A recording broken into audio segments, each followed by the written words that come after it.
ideas, inspiration, innovation. This is The Game Changer. And now here's your host, Chicky Fitzgerald.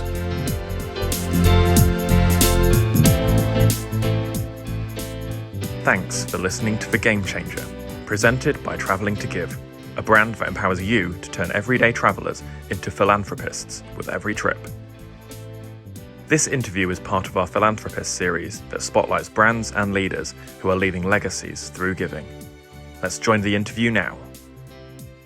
We are doing another of our CEO series of looking at founders that make a difference. And as you know, some of the people that we talk to are with for-profit entities and others are with our nonprofit partners.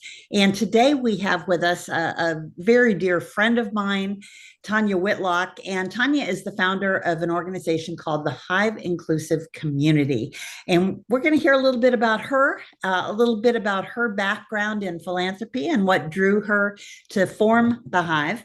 And then we'll hear a little bit about the project itself. So Tonya, welcome. Thank you so much for inviting me on. I'm excited to share.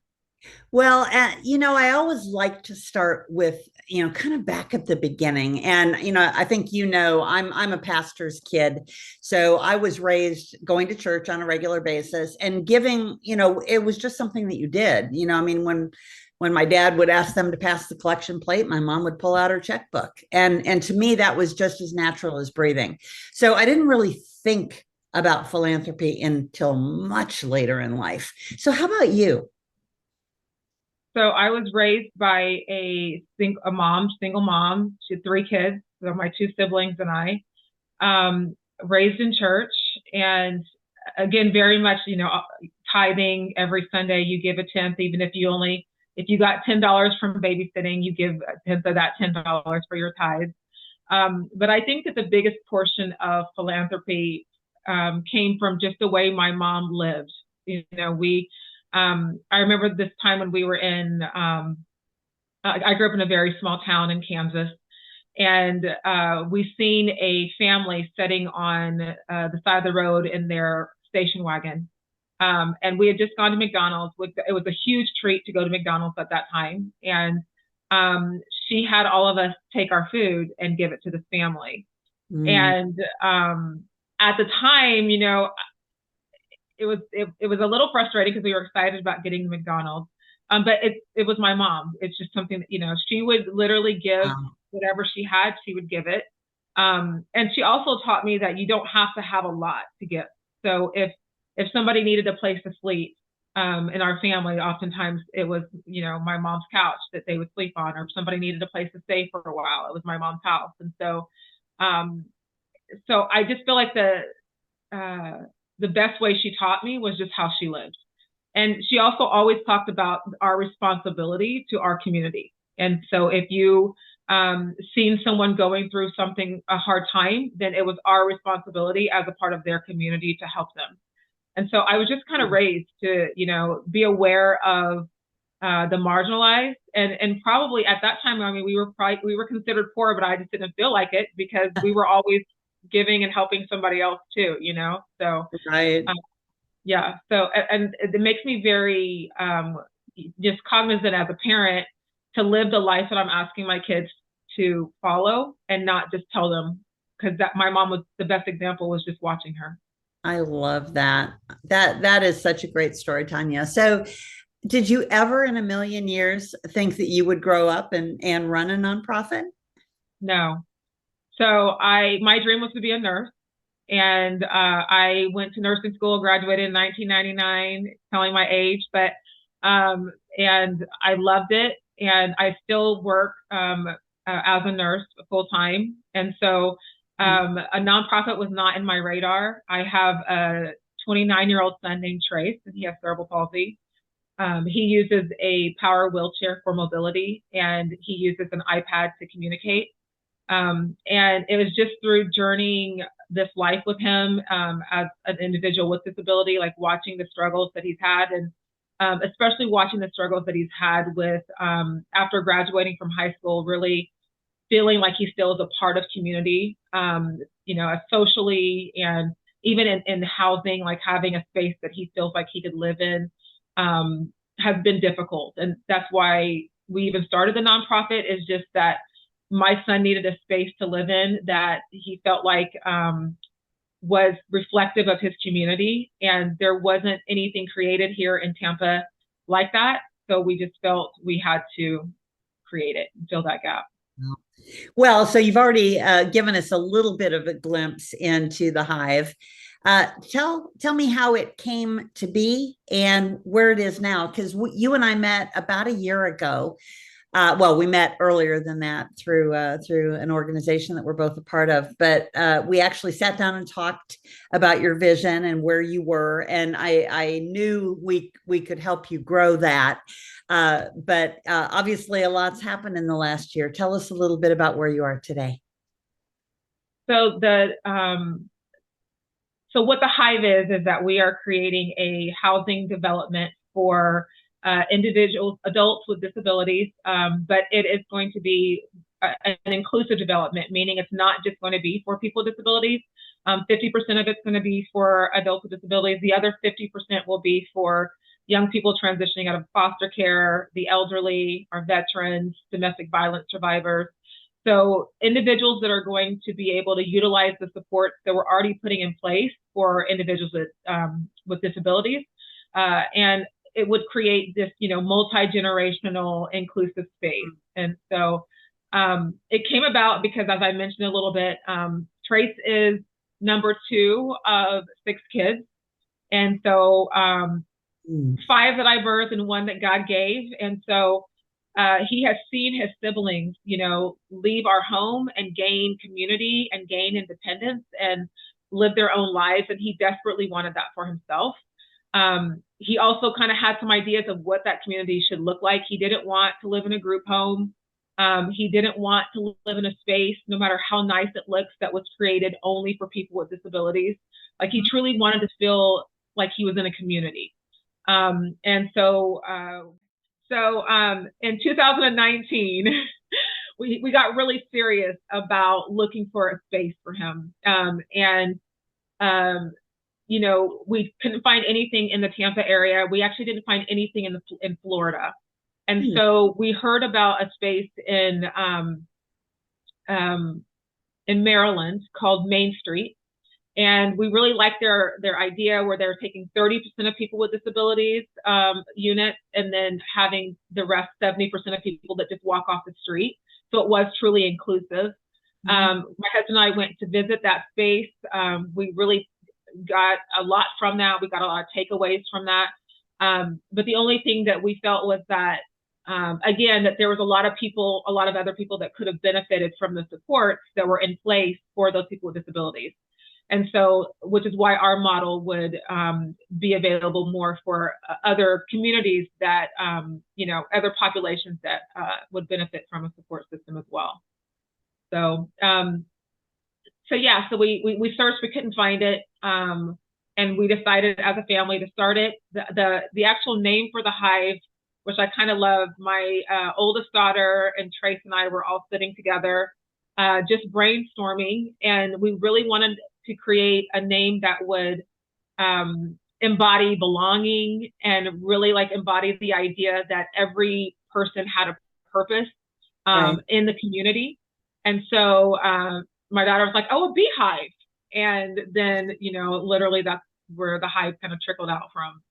So. Well, I love it. And, I was talking to one of our other, I was talking to one of our other clients the other day, and he was describing what they do. And it's a nonprofit that deals with childhood arthritis, but very similar to what you're talking about. What he saw was not only was there a need for kids with arthritis, but that there were all these other neurological kinds of diseases that were so rare that there wasn't an organization that could focus on each one of them. So they have expanded, and he talks about a mosaic, right? And really a beehive looks very much like a mosaic. And so when you look at your logo, so I think what's emerging for me is that we're actually, in my company, we're also building this amazing mosaic of all of the different organizations that we're dealing with. And I can think of a couple right off the bat who, we should introduce you to if our team hasn't already done that. Because I think if we get all of you together, that there are going to be amazing things that come out of that. So have you been eligible for, funding that is government based, or because you guys are faith-based in your own family orientation, have you stayed away from that? So we are eligible for grants and things like that. Our family is, we are Christians, but we definitely have, the nonprofit is not, we don't label it as faith-based, okay, just because we don't want any entity or family or group of people to feel like they can't approach us, that they can't approach the nonprofit, that they can't take part in what we do. Honestly, I feel like as Christians, again, a lot like my mom, it's our walk that shows the Jesus in us. It's our walk that shows who we are. It's not a label. And I don't have any doubt whatsoever that the people who are part of the Hive clearly know our family values. They know who we are. They know what we believe. I feel like they learn that pretty quickly. Right. But it doesn't have, so yeah, we want to make sure that when we say the word inclusive, that people believe us and that we truly are a space that anybody can be a part of and take part of. I love that. And, it's very much how we are as a business. We are faith-based, but what is most important about that is showing people the heart for giving, because getting back to the whole concept of philanthropy, as you know, our company has a product called Traveling to Give, which allows all of our clients, not just the nonprofits, to give back to the causes that they care about, right? And what we are trying to do is help people understand. And I know I thought this as a child, that, a philanthropist was, a Rockefeller or somebody who had lots of money. And, I don't know if I ever would have described ourselves as poor, but when I look back, our family budget for a year was what my family's budget is for a month. Right. And so huge disparity, of course, huge time difference too. But at the same time, my dad was a pastor, my mom was a school teacher, and, they just didn't make much money. But like you, whether it was $10 that you earn in babysitting, we were just taught that you do give 10%. And so we have taken our company and done the exact same thing. So whether our client is a for-profit CRM company or a calendaring company, if they plug in our travel tools, we donate 10% to their charity of choice, as well as, sharing back a royalty to them. But our model with organizations like yours is we want to help you in raising funds from the people who already want to support you. And, I think we had talked a year ago about programs like Amazon Smile, which Amazon has since terminated that program. And we have always given 5 times what they gave. And, I happen to think that travel is a lot more fun than buying printer cartridges and toilet paper, which is essentially what businesses did to help their charity partners. So tell us a little bit about your decision to integrate into the fabric of your fundraising, the Traveling to Give product. Yeah. So one, everybody travels. And so I just thought that was such a perfect idea. And again, you're right, like not everybody feels like they have the capacity to be able to really give the way they want to. And so I love this because, there's really nothing out of that person's pocket when they're giving, like they're just, planning their travel, booking their hotels, and then a percentage of that comes back to us. And so it's an easy way for people who didn't really think before that they had an ability to really give back to the Hive to give. And so, yeah, I love it. And that's why we came up with 2 things, like right on the tool itself. If you look in the lower left corner, it says, you travel, we give, right? So you're right. It's not coming out of their pocket at all. And it's actually coming out of our gross revenues that we have from that travel. And we think that's the right thing to do. And we actually want to model that for other organizations that are supporting you, that the more they give, in fact, our corporate tagline is give more, make more, because that's God's principle, right? That you can't breathe in without also breathing out. And the tide can't come in if it doesn't also go out. And those are the principles of giving, right? And even when bad people give, good things happen, right? And so we want to teach individuals that they can be philanthropists too. And we don't want them just to be philanthropists and just to give to you, right? We want them to be passionate about it. And when they travel, we want them to take a picture of it. And we're putting together a series of frames, like when people post on Facebook, and we'll grab, a frame to put around it. We're going to give you those, right, as a tool for sharing with your people that you want to hear that they went to visit their grandma and they supported the Hive with that trip, right? Because it doesn't have to be just vacation travel. People do travel 4.6 times a year as a family, and that can be going to a soccer tournament or going to a play in New York with friends, or going just to visit your sister who's having chemotherapy, right? And those are all of the things that we believe that if nonprofits could tap into that from the people who already are passionate about you, that it will just change this nation, right? And not just this nation, it will change the world. No, I love that. And I also love, I think I've seen this on one of Kelly's posts, that it said everyday philanthropist. I love that. I love the idea of that we can all in our everyday settings do something. Exactly. And starting this nonprofit out as somebody, I'm relatively new to Florida. I'm not from here.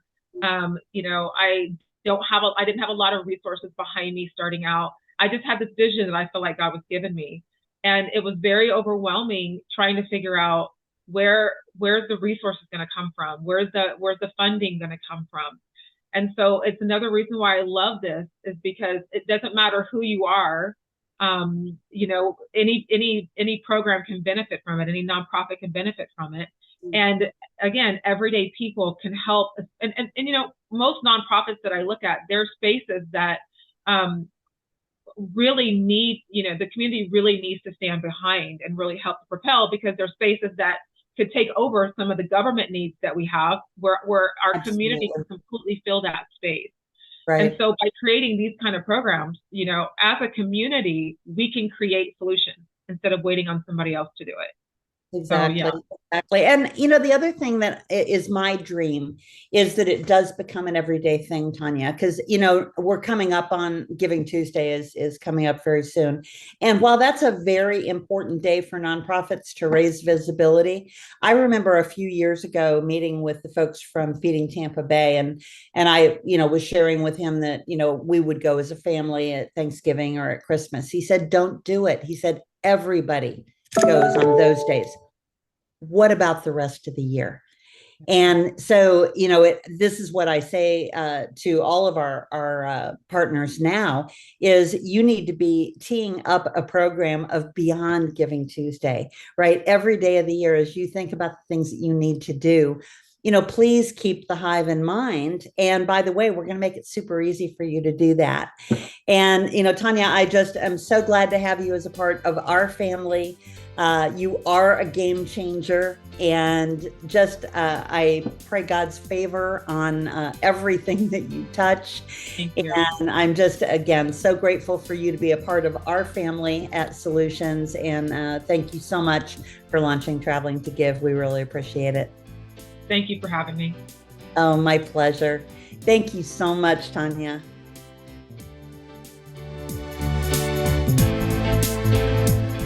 You've been listening to The Game Changer.